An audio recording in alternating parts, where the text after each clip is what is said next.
फटाफट से बता सकते हो आप आज यहाँ पे मेरे साथ क्या डिस्कस करने आए हो। मैं आपको अनम्यूट का राइट दे रहा हूँ। हम लोग एक बार जस्ट ये समझ रहे हैं कि आप कौन से स्टेज पे हो अभी, inter, inter group one, group two, और एग्जैक्टली कोई स्पेसिफिक क्वेरी है तो बताइए। ये अथर्वा। अरे चलो, अथर्वा जी चले गए, चलिए बढ़िया। तो आप सभी लोग अगले 20-25 मिनट रहने वाले हो ना, पक्का? कुछ ऐसा ये नहीं ना कि किसी को मिलने जाना है या कहीं कुछ करना है, बराबर ना? हाँ चलो बढ़िया। ओके। तो सबसे पहली चीज जो मुझे यहाँ लगती है एड्रेस करना जरूरी है वो ये है कि आधे से ऊपर लोग शेड्यूल को लेकर के थोड़ा सा प्रॉब्लमैटिक है कि करना क्या है क्या नहीं करना है, ठीक है। मैं एक जनरल चीज के ऊपर 2 मिनट बात करता हूं। पहले मैं सभी को अनम्यूट का राइट दे देता हूं, आप खुद अनम्यूट कर पाओगे। जहां आपको लगता है कुछ ऐड ऑन करना है आप ऐड ऑन करिएगा। आप आपका एक्सपीरियंस भी शेयर करते हो, उससे और किसी को जो यहाँ प्रेजेंट उसको हेल्प हो सकती है, या आपकी कोई क्वेरी हो जो मैं एड्रेस कर रहा हूं उसके ऊपर आपको बीच में बात करनी हो, सो दैट मैं उसको भी कंसिडर करूं, आप ये भी बोल सकते हो, ठीक है। तो सबसे पहली चीज जो मैं ये बोल रहा हूं, आज अपन कहाँ बैठे हुए हैं, 22 पे बैठे हुए हैं। आपका एग्जाम का डेट 11 जून अनाउंस है ना, फर्स्ट ग्रुप का? Yes sir. 11 जून अनाउंस्ड है, ठीक है। कितने दिन आ गए अपने पास? अपने पास कितने दिन है मुझे बताइए, दिन बताइए, दिन, महीने नहीं, दिन कितने हैं अपने पास, गिनो फटाफट से। जनवरी के 9 डेज, बराबर। फेब्रवरी के इस बार 29 है ना, लीप ईयर है ना शायद। उसके बाद मार्च के 31, अप्रैल के 31, अप्रैल के 30, मई के 31, और जून के तो 5 ही दिन गिनते हैं। कितना हो जाता है टोटल? प्रनीत बोल रहा है 140। 134। कितना? 134। 134 to 135 डेज आपके पास पेंडिंग है, राइट, आज से लेकर के आपके एग्जाम तक। अब जो मैं बोलने जा रहा हूं ना, ये आप में से जितने भी लोग हैं जिसका मिनिमम एक ग्रुप पेंडिंग है, अभी जो एग्जाम देने वाले हैं जून में, उनकी बात कर रहा हूं मैं। आप में से एक जन था शायद जो दिसंबर में दोनों ग्रुप देने की कोशिश करने वाला है, जो है आई गेस आदित्य। आपकी बात पे मैं थोड़ा सा बाद में एड ऑन करता हूं। बट बाकी सभी लोग जो जून में एग्जाम दे रहे हो, ध्यान देना। आपको क्या करना चाहिए, जो मुझे लगता है ऐसा, जो मैंने देखा हुआ है बच्चों को करते हुए और उससे वो पास भी हुए हैं, या इनफैक्ट उन्होंने जो 2 ग्रुप दे रहे हो उनके रैंक भी आए हुए हैं। मैं सिर्फ एक दो तीन चीजें बताता हूं। सबसे पहली चीज क्या होती है? सबसे पहली चीज होती है सेल्फ रीडिंग। स्टडी नहीं बोल रहा हूं, सेल्फ रीडिंग या फिर आपके क्लासेस, ठीक है। ये पहला चेक बॉक्स है जो हमने टिक करना है। या तो खुद सेल्फ रीडिंग पूरा सब्जेक्ट कर लो, अगर आप उस चीज में एक्सपर्ट हो, जो भी सब्जेक्ट आपका बचा हुआ है या जो भी चीज है, या फिर आप क्लासेस कर लो, जो भी आप करना चाहते हो। ये पहला स्टेप है। दूसरा स्टेप हमारा क्या है? दूसरा स्टेप हमारा ये है कि हमने करना है रिवीजन। तीसरा स्टेप हमारा ये है, रिवीजन के साथ हमने करना है प्रैक्टिस। फोर्थ नहीं, थर्ड चीज ये है कि हमने सॉल्व करना है पेपर। हमने सॉल्व करना है पेपर। और फोर्थ चीज है, हमने करना है समराइजेशन। अब पहला चेक बॉक्स मैं आपको बता दूं, आप में से 90% लोग जिनको थोड़ा सा एक्सपीरियंस भी होगा या बाकी के भी लोग होंगे, पहला जो चीज है ये मेरे ख्याल से सभी अचीव कर लेते हैं, राइट। अचीव कर लेते हो, जब मैं बोल रहा हूं अचीव कर लेते हो, इसका मतलब क्या है? आप ये कंप्लीट कर लेते हो। बट हम में से आधे लोग ऐसे होते हैं जो इसको कंप्लीट तो करते हैं, बट हम एम करते हैं परफेक्शन का, कि नहीं मेरा काम परफेक्ट हो जाना चाहिए।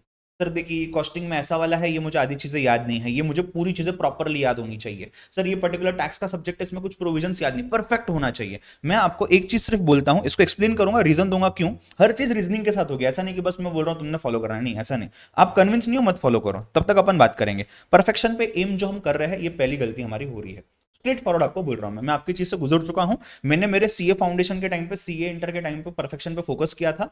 रिजल्ट पास हुआ था, बट वो जो एक था ना कि अपन ने एकदम 100% ध्यान देकर के करना है, वो हो नहीं पाया कभी। तो ये परफेक्शन के चक्कर में हम पहले तो फंस जाते हैं, राइट। तो परफेक्शन नहीं, हमें पहले इसको कंप्लीट करना है। जब मैं कंप्लीट करना बोल रहा हूं, मतलब आपका 70 to 80% भी कंप्लीट हो रहा है ना, not in terms of number of topics या नंबर ऑफ चैप्टर्स, नहीं। आपका 70-80% रिकॉल करने की भी कैपेसिटी आ रही है ना, ठीक है। मतलब anywhere above 70% is good. Perfection नहीं कि यार बीच में से अचानक से मुझे किसी ने पूछा तो मुझे सब याद आना चाहिए, ये होगा नहीं कभी, राइट। ये पहली बात है। दूसरी बात जब आती है कि हम क्या करते हैं, हम यूजुअली रिवीजन को डे 1 से स्टार्ट कर लेते हैं। आप में से काफी बच्चे, मेरे ख्याल से गरिमा की भी क्वेरी थी, अगर गरिमा आप हो तो वीडियोस ऑन कर लो ना, अगर आप कर सकते हो, बाकी लोग जिन्होंने वीडियो ऑफ किया हुआ है। तो रिवीजन को हम क्या करते हैं, या तो हम रिवीजन को बहुत अर्ली स्टार्ट करते हैं, या तो हम रिवीजन को क्लासेस के बाद स्टार्ट करते हैं। दोनों भी गलत है, दोनों भी गलत है। ना हमने बहुत जल्दी रिवीजन को स्टार्ट करना है, ना हमने बहुत ज्यादा लेट रिवीजन को स्टार्ट करना है। कब करना है अप्रोप्रिएट टाइम, आते हैं उस चीज पे भी। सर फिर प्रैक्टिस में और पेपर सॉल्विंग में क्या फर्क है? प्रैक्टिस इज जो हम टॉपिक के ऊपर करते हैं। कि कॉस्टिंग में 2 टॉपिक देख लिए, टैक्स में 2 टॉपिक देख लिए, चलो उनकी प्रैक्टिस कर ली, उनके क्वेश्चन आंसर्स। और सॉल्विंग दी पेपर्स मतलब क्या है, जो एग्जाम का सिचुएशन है ना, जहां पे मैं पूरा पेपर मिक्स्ड मैच क्वेश्चंस आ रहे हैं, वहां डर एक्चुअल में स्टार्ट होता है। तो मैं आपको बोलूंगा ये क्वेश्चन है, ये क्वेश्चन है कैपिटल बजटिंग का, सपोज फाइनेंस में जो लोग एफएम पढ़ रहे हो तो आपको करने आ जाएगा, क्योंकि आपने अभी पढ़ा, अभी आप सॉल्व कर रहे हो। हम इसकी बात कर ही नहीं रहे हैं। जब ये कैपिटल बजटिंग को मिक्स करके दे दिया जाए बाकी चैप्टर्स के साथ, उस समय पे दिक्कत, पहली दिक्कत तो यही आती है यार, क्वेश्चन मैं अंडरस्टैंड नहीं कर पा रहा हूं, कर पा रही हूं कि क्वेश्चन कहां से आया हुआ है, वहां दिक्कत स्टार्ट होती है। तो इसके लिए प्रैक्टिस हमें करनी है, कंसेप्ट को क्लियर करने के लिए पेपर सॉल्व करना है, ताकि एग्जाम का सिचुएशन जो है उसको हम टैकल कर सके, क्योंकि एग्जाम में सब कुछ मिक्स मैच आने वाला है। तो ये बात 2 अलग अलग चीज हो गई। लास्टली समराइजेशन, आप में से जो लोगों ने भले फाउंडेशन का ही एग्जाम क्यों ना दिया हो, आपने ये चीज तो रियलाइज की होगी कि एंड का एक दिन जो है ना, 1 डे बिफोर, फर्स्ट लिख रहा हूं सॉरी, 1 डे बिफोर जो होता है आपका, 1 डे बिफोर हम चीजें कंप्लीट नहीं कर पाते हैं। और जो 1 डे बिफोर में कंप्लीट कर पाया ना मैं, वही मुझे एग्जाम में याद रहता है। उतनी ही चीजें एग्जाम में याद होती है जितना एक दिन पहले मैं पढ़ के जाता हूँ। कॉन्सेप्ट क्लियर तो पहले से करके रखे हुए हैं, बट एक दिन पहले जो मैं गो थ्रू भी करके गया ना, सिर्फ पेजेस पलट भी लिए ना, तो भी मुझे याद आ जाएगा। बट अनफॉर्चुनेटली हमारे पास कोई मटेरियल रेडी ही नहीं है जहां से हम समराइजेशन कर सके। ये सबसे बड़ी गलती है। ठीक है, तो आपको ये समझना होगा हम एक प्रोसेस के थ्रू जा रहे हैं, जहां पे सही समय पे सही प्रोसेस को फॉलो करना जरूरी है। और देयर इज नथिंग बट सही प्रोसेस एज सच, हर एक का अपना अपना कस्टमाइजेशन हो सकता है, बट इसमें एक चीज को ध्यान देना आपने सिर्फ, कि ये सभी चीजें सभी के प्रोसेस में आनी चाहिए। ठीक है, अब ये पार्ट के ऊपर मेरे ख्याल से बात करने की जरूरत नहीं है। मेरे ख्याल से बात करने की जरूरत है यहाँ पे। काफी स्टूडेंट्स बोलते हैं सर देखो, आज मैंने सुबह 10 बजे पढ़ाई चालू की, या face to face online class जो भी है वो कर लिया, मैंने 6 बजे तक पढ़ाई की या क्लास कर लिया। अब सर इशू ये है ना सर, जो भी मैंने पढ़ा ना दिन भर में, 6 बजे के बाद बैठकर उसको रिवाइज करूंगा मैं। मुझे एक बात बताओ, आप में से ऐसे कितने लोग हो, आप अनम्यूट करके बोल देना बिंदास, कम ही लोग हैं, सो आप हम बात कर पाएंगे आज ज्यादा अच्छे से। अनम्यूट करके मुझे बताना ना, कितने लोग हैं जिन्होंने क्लास किया और उसी का उसी दिन रिवाइज किया और सब कुछ रिकॉल हो रहा है, और आप 7वें आसमान पे, यार सब बढ़िया है, सब अच्छा है, सब याद आ रहा है। बहुत सारे, आप थम्स अप कर सकते हो ऐसे वीडियो में, आपके हाथ से थम्स अप कर सकता हूं, मुझे आइडिया आ जाएगी आप क्या बोल रहे हो। Yes, most of the cases में यही होता है, करेक्ट। दिक्कत क्या है पता है क्या, हमारा माइंड ऐसा बना हुआ है ना कि आज जो हम पढ़ेंगे, सी हम डम नहीं है। आप समझिए, आप भले कोई स्टेज पे फेल भी होते हो कोर्स में, इसका मतलब ये नहीं हमें आता नहीं है, इसका मतलब ये है शायद हमारे रिसोर्सेज जो है ना हमारे पास, समय पैसा जो भी चीज, हम उसको प्रॉपरली यूज नहीं कर पाए, इसका मतलब ये भी हो सकता है। तो क्लासेस तो लिए, आप सोचिए ना, अब मैं भी एक टीचर हूं, मैं भी पढ़ाता हूं, मुझे भी पता है यार, अगर 100 बच्चे मेरे से पढ़ते हैं तो 100 में से शायद 50-60 पास होंगे, शायद 50-60 फेल होंगे। अब मैंने तो सेम पढ़ाया ना, बट वो स्टूडेंट ने किस तरीके से उसको लिया, उसको यूज कैसे किया, इसके ऊपर चीज डिपेंडेंट होती है। तो हमारा इंटेंशन ये नहीं है कि उस दिन पे अपने आप को टेस्ट करें। इससे 2 प्रॉब्लम है। पहला प्रॉब्लम है, आप उस चक्कर में फंस जाते हो आपकी पढ़ाई के स्टार्टिंग में, जहां पे आप रोज रिवाइज करना चाहते हो। ये भी एक ट्रैप में जो हमने खुद ने बनाया हुआ है कि रोज का रोज रिवाइज करें, राइट। क्यों गलत है मैं बताता हूं। दूसरी चीज क्या है, आप रोज का रोज अगर रिवाइज करते रहोगे तो जो पिछला वाला चीज पढ़ा हुआ है 10 दिन पहले, वो कब रिवाइज करोगे, उसका समय कब है। तीसरी चीज, आज जो पढ़ा उसी को आज रिवाइज कर, तो हम कॉन्फिडेंस में आता है, हमें सब याद आता है। सी, सब समझा है और सब याद आता है, दोनों में फर्क है। समझने में दिक्कत नहीं है, हम समझ लेंगे, अगर एक बार पढ़ा 2 बार पढ़ा समझ लेंगे। रिकॉल हो रहा है नहीं, ये इंपॉर्टेंट है ना एग्जाम में लिखने के लिए। ठीक है, तो सबसे पहली चीज मुझे आपको बोलनी है कि there is no right time for revision, but definitely this is wrong कि हम रोज का रोज रिवाइज कर रहे हैं और वही चीज रिवाइज करें जो उसके दिन में पढ़ा हुआ है हमने। तो वेट फॉर फ्यू डेज। अगर आपने रिकॉर्डिंग लेक्चर देखना आज स्टार्ट की है, सपोज आज स्टार्ट की है, 10-15 दिन रुक जाइए। जितना मुझे आइडिया है पूरे इंडिया में कोई भी फैकल्टी हो, कोई भी एकेडमी हो, स्टार्टिंग के 10 से 15 दिन सब चीजें स्लो चलती है। बिकॉज आप शायद, आपके अलग अलग बैकग्राउंड हो सकते हैं, कोई फाउंडेशन से आया है, कोई एक बार इंटर दे करके आया हुआ है, अलग अलग बैकग्राउंड हो सकते हैं, कोई बीकॉम दे करके आया हुआ है। तो क्लासेस स्लो चलती है ताकि आप एब्जॉर्ब करना स्टार्ट कर सको कि आपके जीवन में हो क्या रहा है, and then eventually this start taking the speed. तो आपने पहले रुकना है, सेटल हो जाना है, पहले सब्जेक्ट से दोस्ती तो कर लो, सब्जेक्ट को जान तो लो। डायरेक्टली इस पे नहीं भागना कि यार इसको रिवाइज करो, इसको प्रैक्टिस करो, नहीं नहीं, रुक जाओ पहले, धीरे, हम भी धीरे धीरे चलेंगे। धीरे धीरे जाने के बाद एक बार 10 से 15 दिन हो गया ना, आपने डे 1 पे जो पढ़ा था, डे 1 पे जो पढ़ा था उसको आपने रिवाइज करना है। अगर आपको आ जाता है, बढ़िया चीज है, हमारा आधा काम बच गया। अगर आपको नहीं आता है तो हमारा काम यह है कि क्यों नहीं आता, समझने नहीं आया इसलिए नहीं आता है, या वो चीज याद नहीं थी मुझे। अब रिकॉल मतलब क्या, 10 दिन बाद का रिकॉल मतलब क्या, क्या 10 दिन बाद मुझे एक एक वर्ड याद होना चाहिए, उस डेफिनेशन में क्या है, उस आंसर में क्या है, नहीं।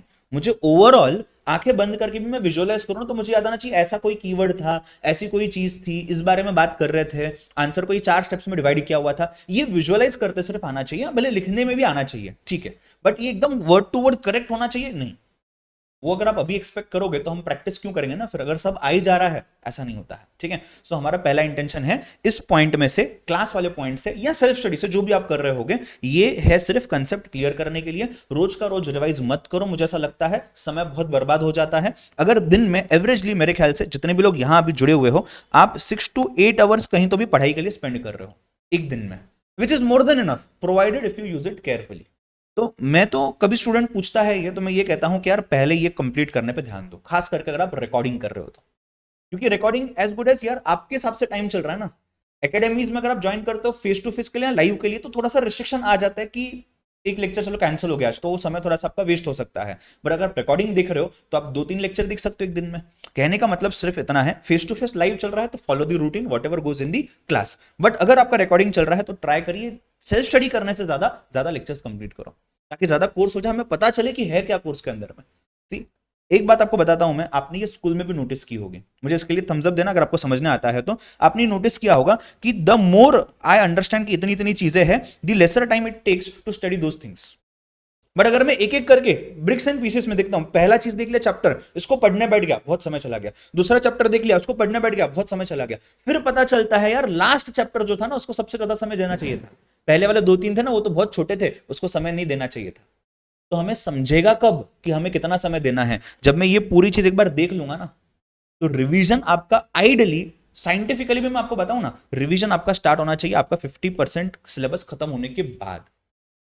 बट उसमें भी आपको लगे यार 50% बहुत ज्यादा है, बहुत ज्यादा है, ठीक है, कोई दिक्कत नहीं, 15-20 दिन तो रुक सकते हो ना क्लास स्टार्ट होने बाद, 15-20 दिन के बाद रिवीजन चालू करो, ठीक है। चलिए, ये पहली बात होगी रिवीजन के ऊपर। सर प्रैक्टिस का क्या? प्लान्ड प्रैक्टिस नहीं होनी चाहिए। सर 5 बज गए हैं, बैठ रहा हूं, 5 बजे बुक लेकर के बैठूंगा, 4 क्वेश्चन देखूंगा, 4 क्वेश्चन सॉल्व करूंगा, नहीं।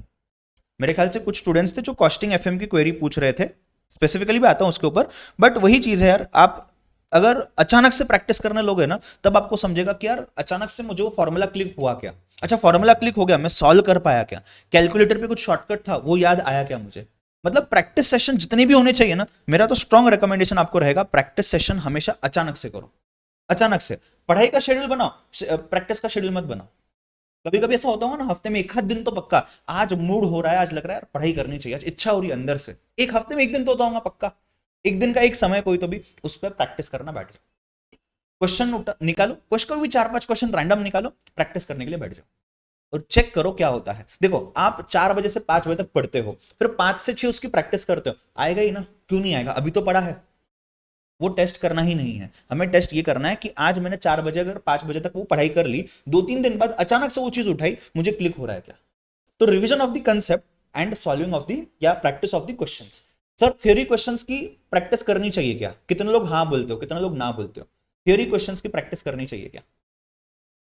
नहीं करनी चाहिए क्या प्रैक्टिस थ्योरी क्वेश्चंस की? सर जी एक बात बताऊं आपको, प्रैक्टिकल क्वेश्चन ना थोड़ा कम प्रैक्टिस करोगे ना, रफ वर्क करके जाओगे तो भी आ जाएगा। थ्योरी क्वेश्चन रफ वर्क कर लो, नहीं आएगा। थ्योरी क्वेश्चन में पॉइंट्स भूल जाते हैं, पॉइंट्स याद है, सेंटेंस कैसे बनाना भूल जाते हैं। तो आप एक आध बार प्रैक्टिकल में कुछ सैम्पलिंग बेसिस पे क्वेश्चंस भले सॉल्व कर लो, बट थ्योरी जो पार्ट है उसको स्किप मत करो। 99% स्टूडेंट्स, मैं आपको बताऊं, देखो 2 चीजें बताता हूं आपको मैं, आपको बुरा नहीं लगना चाहिए, मैं कंपेयर कर रहा हूं, गलत कर रहा हूं मुझे पता है, बट अच्छे के लिए कंपेयर कर रहा हूं।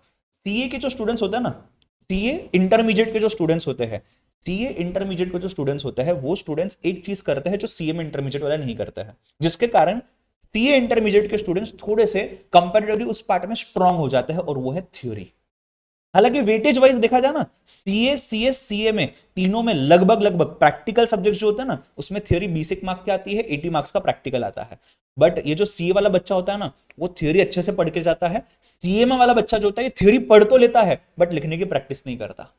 और आप समझ लेना, एक आंसर भी अगर गलत होता है ना थ्योरी का, पूरा प्रेशर आता है, पूरे 16 मार्क्स जाते हैं। आपने नोटिस किया होगा जिन्होंने एग्जाम दिया हुआ है।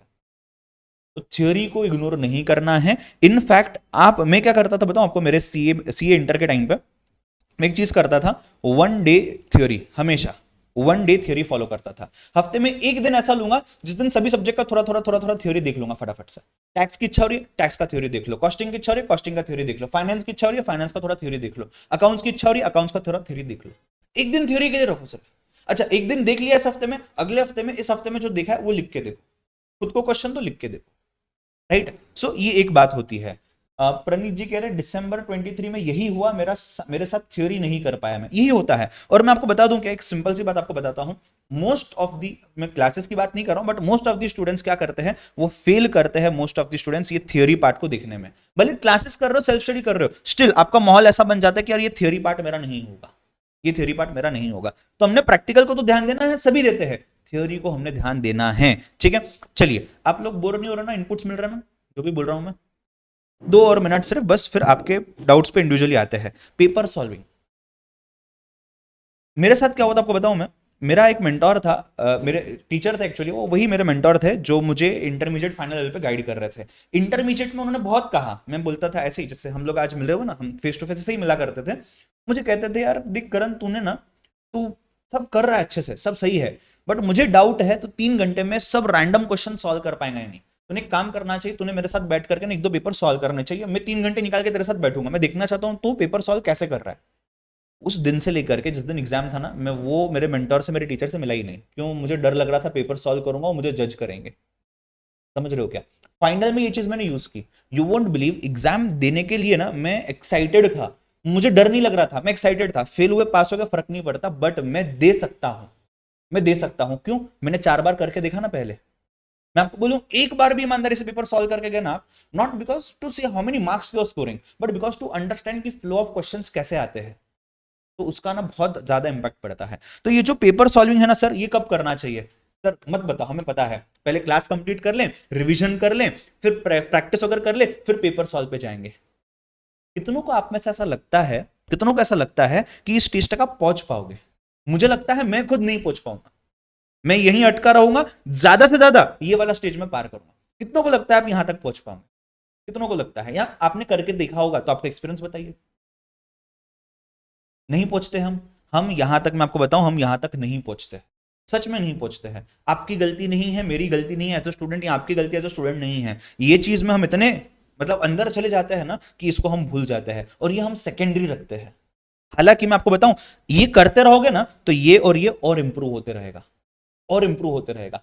आप जो डाउट पूछते हो ना कि सर ये प्रॉब्लम हो रहा है, वो प्रॉब्लम हो रहा है, इसको कैसे सॉल्व करूं, उसको कैसे सॉल्व करूं, अगर आप ये खुद से सॉल्व करते हो ना एक बार, हफ्ते में एक पेपर सॉल्व करना है, सिर्फ हफ्ते में एक पेपर। सर सिलेबस ही नहीं हुआ है, मैं अभी नहीं बोल रहा हूं स्टार्ट करने, 50% सिलेबस होने के बाद की बात कर रहा हूं, 50% सिलेबस होने के बाद। बट सर उसमें 50% जो सिलेबस हो गया है उसके आंसर में शायद लिख पाऊंगा, बच्चे को 50% के, अरे देख के लिखो ना, एग्जाम थोड़ी ना देने जा रहे हो, अभी खुद एग्जाम दे रहे हो ना, देख के लिखो। पेपर देखो, बिना देख के देखो, मतलब पेपर, क्वेश्चन पेपर देख लो, आंसर पेपर भी साथ में रखो, प्रिंट आउट निकाल के। क्वेश्चंस जो आ रहे हैं पहले लिख लो खुद से बिना देखे।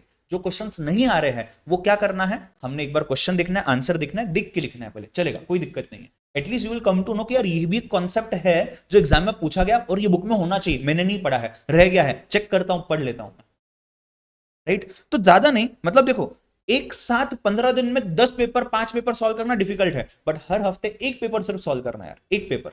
तो सर संडे को जिस दिन मैं पढ़ाई नहीं करूंगा उस दिन पेपर सॉल्व करूं क्या? मैं बोलता हूं उस दिन पढ़ाई नहीं करो ना, छुट्टी लो ना, उस दिन दिमाग को आराम दो, पेपर क्यों सॉल्व करना है? सिर्फ पढ़ाई करना आसान है, पेपर सॉल्व करने में और ज्यादा बॉडी के एफर्ट्स जाते हैं, और ज्यादा, क्योंकि तब एक्चुअल में दिमाग चलता है। पढ़ने में ना दिमाग स्टैग्नेंट, उसके अंदर इनपुट आ रहा है, कुछ लेगा कुछ नहीं लेगा, बट जब आप लिखते हो ना पेपर, तब ये बहुत ज्यादा काम करता है, ये डबल स्पीड पे चलता है, ज्यादा एक्सर्शन होगा, आप ज्यादा थक जाओगे। तो जिस दिन पढ़ाई कर रहे हो ना, हफ्ते में जो 6 दिन पढ़ाई कर रहे हो, एक दिन कुछ निकाल दो, आधा दिन, उस दिन आधा दिन पढ़ाई मत करो, उस दिन 2 से 5 बजे में बैठकर पेपर सॉल्व करो, कोई भी एक पेपर। तो हर हफ्ते सेम पेपर सॉल्व करो नहीं, हर हफ्ते अलग अलग, मतलब 4 हफ्तों के बाद पहला सब्जेक्ट का पेपर वापस रिपीट होगा, तब तक नहीं होगा। इससे आपको, आप मतलब मैं आपको ऐसा बोलूं, आपको मैंने कन्विंस काफी करने की कोशिश की है, बट मैं आपको इसमें हक से बोल सकता हूं, आप मेरी बात मानिए, आप 2 हफ्ते करके देखिए, आप में इंप्रूवमेंट दिखाई देगी। जो हम डरते हैं ना, मेरे को करण सर ने बोल दिया यार पेपर इस बार डिफिकल्ट आएंगे, मेरे को ये वाले सर ने बोल दिया इस बार पेपर बहुत इजी आएंगे, ये वाले सर ने बोल दिया तुम तो पक्का फेल हो जाओगे, ये सब आप जो चीजें होती है ना हमारे साथ, जो कोई थर्ड पार्टी आकर के बोलता है, वो सब यहां से हम खुद को अपने आप से बता पाएंगे अगर हम वो सॉल्व करेंगे, अल्टीमेटली। ठीक है, लास्ट पॉइंट जो है समराइजेशन। सर लास्ट डे पे पढ़ना जो है उसकी चीजें होनी चाहिए ना रेडी। देखो एक तो चीज है समरी बुक्स होनी चाहिए रेडी, या समरी नोट्स होने चाहिए रेडी। कई बार कोई टीचर बना के देता है जो मुझे लगता है कुछ हद तक गलत भी है, बट मैं भी बना के देता हूं, मुझे लगता है गलत है, स्पून फीडिंग है, खुद ने बनाना चाहिए, तो उसको रेफर करके खुद का बनाइए। नहीं दिए है टीचर ने, बहुत अच्छी बात है, खुद से बनाइए।